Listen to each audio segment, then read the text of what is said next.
Walang tao dito? Wala, nasa bayan po yung asawa ni Papa. Ha?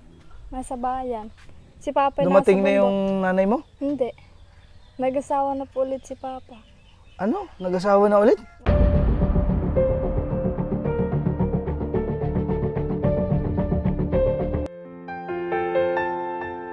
Nakita namin ang bahay na ito na halos sira-sira na. Walang pinto at kumot na lang ang ginawa nilang dingding.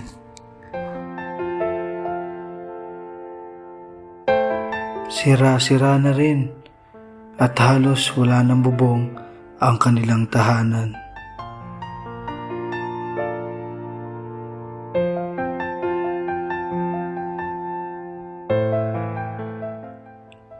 Ito ang pamilya ni Kuya Jun. May 4 na anak. Iniwan daw sila ng kanyang asawa. Umalis po. Sumama po sa iba. Ano po tatay? Sumama po sa iba. Sumama na sa iba.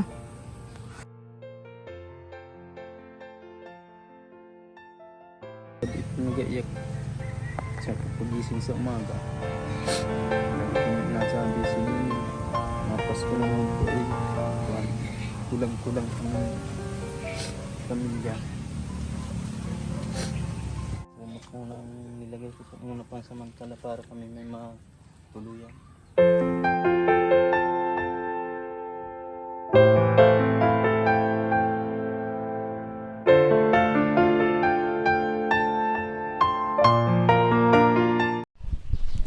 Good morning po mga kadong scares. Tayo sa Maningkol. Kukumustahin natin sina Tatay Jun dito, yung pinagawa nating bahay sa kanila. Sira pa rin pala itong kalsada dito, maputik pa rin. Medyo madulas dito at umulan. Mag-ingat-ingat tayo dito. Wow.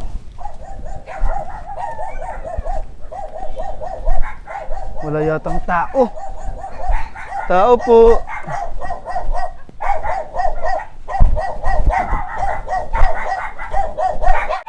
Hindi tayo kilala. Oh no!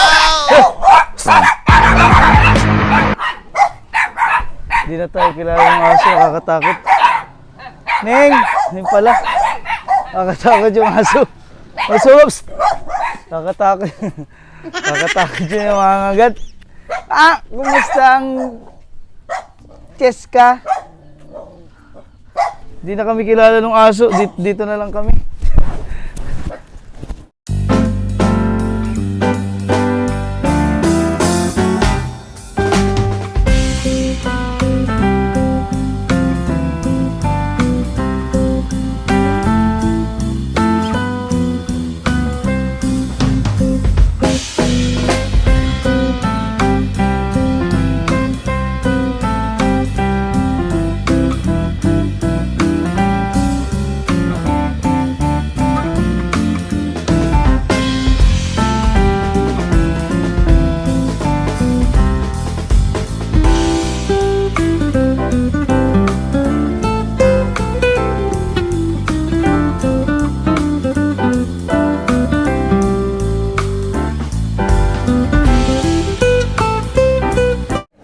Takot yung aso. Dito tayo Ning. Takot yung aso. Kumusta kayo dito? Okay naman po. Kumusta ang baby Cheska? Kakaligo lang. Nasaan si Ay, Edmond? si Edmond nasa Maynila po. Wala pa, hindi pa sila umuwi. Sa Mayo Yung po asawa pong mo. uwi. Si Junior. Ay, wala po dito. Kasama na naman ni Kuya Gary. Kasama na ni Kuya Gary ito, na meron silang trabaho. Ay, wala po.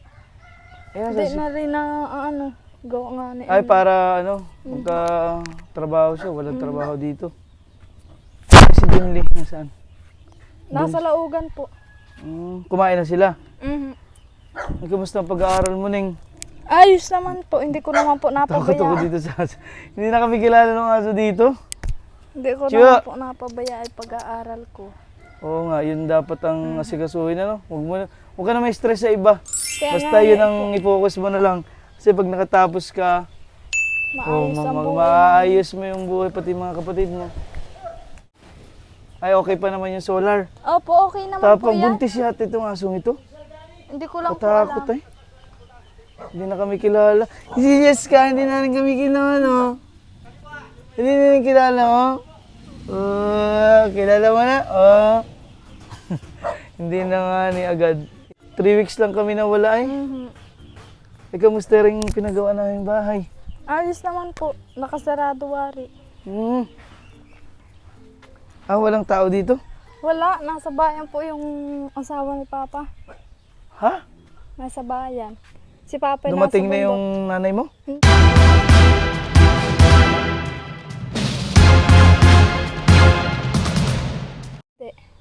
Nag-asawa na po ulit si Papa.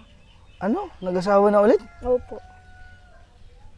Ay, sino yung batang ito? Anak po. Nung bago niya asawa? Mhm. Ilan ang anak niyan? Isa po yata. Ay, itong bata. Yung bata. Ay, walang kamuwang-muwang din mo na rin bata. Ang kailangan pala natin makausap si Tatay Jun. Eh wala po dito. Nasa bundok po. Ah, nagtatrabaho. Mhm. Tingnan natin yung itsura ng pinagawa natin. Malinis pa naman, malinis naman. Nalinisan naman ano. Opo. Ito pa yung pinagawa natin bahay para sa kina Tatay Jun. Pero bukas yung pinto, bukas yung bintana. Ito. Oh. Yan, ito po yung kanilang kusina. Wala. Hindi ko alam, may ano pala si tatay mo? Meron May, na po. kala ko dumating ang nanay mo. Hindi na po. Nag-asawa na po. Kaya ako na lang po ang maghahanap doon sa kapatid namin. Pero nakausap ko po yung tita namin. Natawag daw naman doon sa isa naming tita. Kaya Oo. lang, siya ang nakontak. Hindi man makontak ni naman. Ah, walang Siya number. lang, wala po. Naka-block kayo. Pag pwede siyang tumawag, ina-unblock niya siya ang makakatawag. Opo, siya Parang ang- ganun na nagawa, no? Mhm. Yun ang nanay mo. Opo. Ano, saan daw siya? Okay naman na. Okay naman daw Alam po. naman yun. natin si nanay mo, maayos naman si nanay mo. Nag-aaral daw po nga na yung kapatid naming bunso. Kasama daw niya. Kasama daw po, hindi Eh, man magandang balita. Sana nga, Mhm. maganda yung magtuloy-tuloy. Yan ang gusto kong mangyari sa iyo. Yun nga, mag-focus ka sa pag-aaral mo, ha? Mhm. Dahil yung scholarship mo ay blessings, kaya pagbutihin mo at Opo. andito naman kami para suportahan ka Mhm. hanggang makatapos ka. Ano? Huwag mo na isipin yung ibang stress. Kaya nga po. Kami nang bahala doon. Itong bata ay anak pala nung bagong asawa ni Papa. tatay mo. Pero yung aso naman, hindi na kami kilala, nakakatakot po. Oh, parang kanina mga ngagat eh. Tiyo. Takot din siya. Ikot siya sa Christian dito. Papalayo. Ilang buwan na nakakaisang buwan na ba si ano Opo, doon? isang buwan na ngayon. Doon sa trabaho niya? Mhm. Eh, kumusta naman daw doon? Ayos naman po, 3-8 po Masama. isang linggo. Oh, maganda no. Mhm. Kaya hindi pa agad na uwi. Nakakapagpadala sa'yo. Opo. Ayun, mabuti naman. Maayos si Edmond doon. Yun ang kinagulat ko. Asawa pala si Papa mo yan. Nag-asawa na po ulit. Bagong kilala pa lang sa mama na din. Iyaan mo, makakausap ko din si tatay mo pagka Mhm. balik namin dito. Kasi wala po yung si Tatay Jun. Nasa trabaho sa pag-uuling baga. Nasa Nag-aano bundok. po ng kawayan, nagaputol. Tapos si Jun kasama ni Sir. Maganda't Opo. kasama ni Sir Gary para yun naman ang nagturo sa kanya. Si Sir Gary po, yung gumawa nitong bahay. Andun po yung kapatid niyang pangalawa, si Jun. Na kasama doon. Pag may trabaho, kasama siya. Kaysa nandito siya, walang trabaho, Mhm. walang income. Si Nining gustong hawakan pa itong. Nagulat ako dun sa sa bagong balita mo. Pero ang gusto ko yung balita na si mama mo ay kasama yung Opo, bunso. kasama naman daw. Yung paghahanap natin ay nasa safe namang, Nasa safe na process. nasa safe na si bunso nyo. Mhm. Sana nga itotoo na naandoon. Opo. Si mama lang daw po ang nakontak. Hindi daw nila makontak po. Hindi nila talaga makontak. Pag gusto Pero lang alam daw- nila kung nasaan daw? Ay, hindi po nasabi ni mama kung Ah. nasaan. Pero nandito lang po sa Mindoro. Wala doon sa Marinduque. Wala sa Marinduque. Kasi todo hanap po kami doon sa bunso na kapatid nila, ganyan. May kinontak po kami sa Marinduque sa kabila. Ayun pala nandito lang sa around Mindoro. dito sa amin, sa Mindoro. Kaya mas maganda at least Opo. kung magkaroon na ng time, maayos na makausap natin si mama mo. Huwag naman siyang gusto ko po lang sanang sabihin na huwag po siyang matakot. Matakot. Dahil hindi naman po kami para kasuhan siya o para sisihin. Gusto ko lang po ay magkausap po sila magkakapatid. Makita po nila yung kapatid nilang bunso at saka kayo din po. Kasi siyempre hindi po mawawala na kayo po ang ina ng mga batang ito. Ito si Janela. Ay tuloy-tuloy po sa pag-aaral at hindi po natin bibitawan hanggang sa makatapos. Kasi yun lang po ang mapapamana natin dahil kung makatapos siya, matutulungan po niya yung kanyang mga kapatid at sana po ay magkita-kita na sila, lalo na nalaman na natin galing sa kanya na si mama niya ay kasama yung bunsong kapatid nila. Sana po ay mapagbigyan ninyo yung kung nasaan po kayo, yung nanay po ni Janela. Ano pong pangalan? Peli po. Yung si Nanay Peli na pagbigyan niyo po yung mga anak niyo, magkita-kita sila at namimiss na rin po kayo dahil hindi po natin mawawala may tatanggi na kayo po ang ina ng mga bata. Kaya sana po ay magkita-kita po tayo para po sa ikabubuti ng inyong pamilya. At nandito rin kami ngayon para ibigay yung scholarship allowance mo para may panggastos ka rin dito. Opo.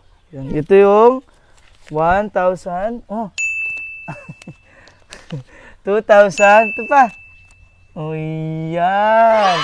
Galing po kay Miss Betty from England. Maraming salamat po. Yun nga lang, nagulat kami. May bata dito. Yung pala, mag-uusap po kami ni Tatay John kung ano po yung nangyari. Meron na po siyang kinakasama. Hindi naman po natin nilalayo na, siyempre, na buhay niya yan. Hindi naman natin saklaw yun na, bawal yung ganyan. Kasi ang focus din po natin ngayon, yung pag-aaral po ni Janela. Sana ay tuloy-tuloy makatapos siya. May grades ka na ba? Ay, naibigay ko na po yung second grade. Ayun, wala pang bago. Wala pa po. Third quarter po. Yun lang, ang dami nating nagulat na pangyayari dito. Yun nga lang, wala si Tatay John. Gusto ko sanang makausap. Kaya, timingan natin na nandito siya, wala siyang trabaho, para magkausap-usap po. Yun lang naman yung gusto nating malaman. Yung mga lahat po nang nangyari. Kaya, pagbutihin mo na yung pag-aaral mo ha, Opo. para makatapos ka pa dito sa baby mo, sa mga kapatid mo. Kasi ikaw na lang aasahan ng mga kapatid. Ito po yung bahay ni Janela. Dito sila tumutuloy. Ulan na ng ulan ano? Minsan init. Ay, nasira na yung dingding nyo dyan. Sige, pagka nagka-budget tayo para may mapalitan man lang kahit bubong. Ano? Ito. Mapalitan. May iyak na si Cheska. Ito yung mga bubong nila. Oo, butas-butas na yung dingding mo rin. Ano? Oh? Matagal na po kasi yan. Almost 20 years na po yan. 20 years na. Ito nga lang ang aso. Ayan. Kakatakot yung aso. Oh? Pagwalis ni Dado. Dapat may bata. Oo nga. Hindi mabitawan si Pagkabi Cheska. lang po ako nakakapag-intindi. Pagtulog yaan si baby. Gagalit na naman yung aso. Ay, may tao. Si Jandy. Ito na si Jandy. Dumating na sa gumala.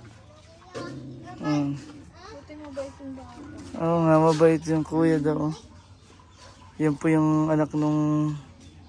Yung, ano yan? Bagong asawa? Bagong asawa ni Papa. Ay, ito, butas-butas na rin yung kanilang mga bubong. Hayaan mo na nga at pag kami nagka-budget, kahit pa paano mapalitan natin yung, kahit bubong muna. Ano? Dahil natuluan ba kayo dyan sa loob? Ang bahay nyo dyan? malakas yung ulan. Pag malakas yung ulan, pero pag araw hindi. Dahil wala namang ulan sa araw. Sabi mo yung pawid ay 20 years na? Opo. Butas na nga po. Silag na doon sa loob. Oo, tapos may baby ka pa. Buti hindi nagkakasakit ito. Hindi na. Dahil malamig. Inanak ko yung hindi siya nagkakasakit. Malakas ang Ang resistensya ni Nining. Ni Baby Cheska. Ano ba gayon? Ano ba gayon?